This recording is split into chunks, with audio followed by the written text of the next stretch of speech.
A big good morning to all of my Facebook and YouTube friends out there. I imagine when y'all woke up this morning, it certainly was a cool, crisp morning. That's what prompted me to make this video, because I imagine a lot of you went out there and began to use your remote start that's in your vehicle and may have been less than satisfied with the performance of it. I want to be able to show you a few tips and tricks to make your remote start more useful, as well as a couple other things to be able to help make this winter season a little bit more enjoyable for you. And in this video, I'm going to be demonstrating some of these tips and tricks on this 14 F-150 Lariat. If you're interested in buying this Lariat, I got a link to it in the description, so that way you can be able to take a close look at it. Now, I'm going to be using the key fob to remote start it in distance, and there's a bunch of different keys out there, many different types based off the year, based off the type of car it is, but they all have that same lock and like a little circle with the ×2 symbol on there. Essentially what that is for, so that way you can lock the vehicle first, and then you tap that button twice to be able to initiate the remote start in the vehicle. Some of them will give you a little green flasher to let you know that it's remote started. Some of them won't, and you have to peek out the window to see the flashing lights or to see your vehicle running. But either way, it'll be able to help you know that your vehicle is remote started. And some of you out there that may have a newer F-150 or Edge or Fusion or pretty much any of the 2019 and 2020 year models, most all of them have something that are really cool. It's called FordPass Connect. When it's activated, you'll see a lock, unlock, start. You press and hold the start engine. It begins to think about sending the signal over to your car.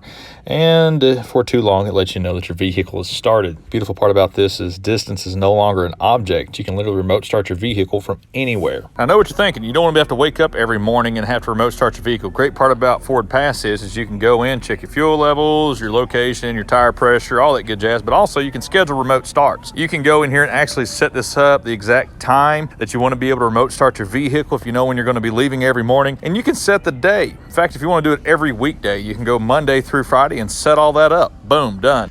And like I made mention at the beginning of the video, sometimes we remote start these vehicles, we get in them, and it's a little bit less than the way that we wanted. We might want it a little bit warmer. Maybe our heated seats wasn't turned on. We have the ability to control all of that, thankful to the in-dash system. This particular screen can look different based off what year or model vehicle you have, but most of these menu options are the same. Fuel economy, trip, gauge, and settings. We're gonna go to settings. Whatever your vehicle is, you're gonna wanna go to the settings, and you may see some of these similar menu options, but find the vehicle, and you're gonna select vehicle, and there's a bunch of different menu options, and we're gonna focus in on remote start. When you select the remote start, there's a couple different settings you can do. One of the tips I wanna give is for the duration. Normally it's 10 minutes, but for the winter time, I'd recommend setting it to 15 minutes to give your vehicle a little bit more time to really warm up and get the climate where you want it. The next one is under the climate control. You're going to want to go down to your driver's seat and make sure your driver's seat is on auto, as well as your passenger seat. What that is that's your heated seat setting to make sure your heated seats come on. The next one is under the heater and AC. Its default setting is to be auto, but you're going to want to change this to the last setting. So that way you can set your climate all the way up. You can just turn both of these all the way up. If you have a touch screen, you can go into your settings and make sure you turn maybe your defrost on, or maybe you want to have your defroster and your feet on, however you want to do it, and just turn your heat all the way up on both sides, so that way your cabin is more warm whenever you get in it.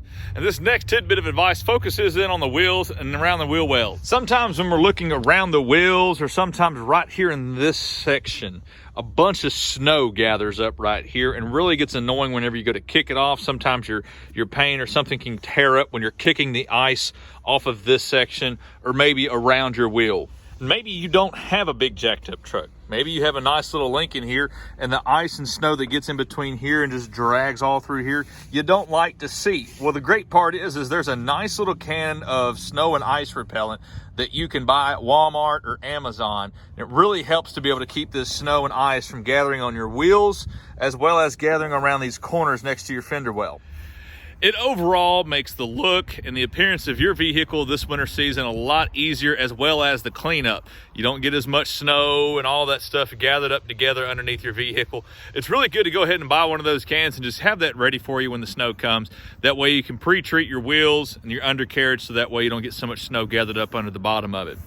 I thank you guys for watching, and I hope that this video was helpful for you in being able to get your vehicle settings set so that way this winter season the cabin of your vehicle is super warm and nice and cozy, and your vehicle doesn't have a whole lot of snow gathered up underneath of it. If you have any questions or possibly need some help with your vehicle's remote start settings, or possibly if you need some help, feel free to swing on by here at Johnson City Ford here in Tennessee. We'd be happy to be able to help you in taking a look at your vehicle settings to make sure yours is optimized for this winter. I thank you so much for watching, guys, and hope to help one of my Facebook or YouTube friends out should you need any help with this. Thanks again, guys.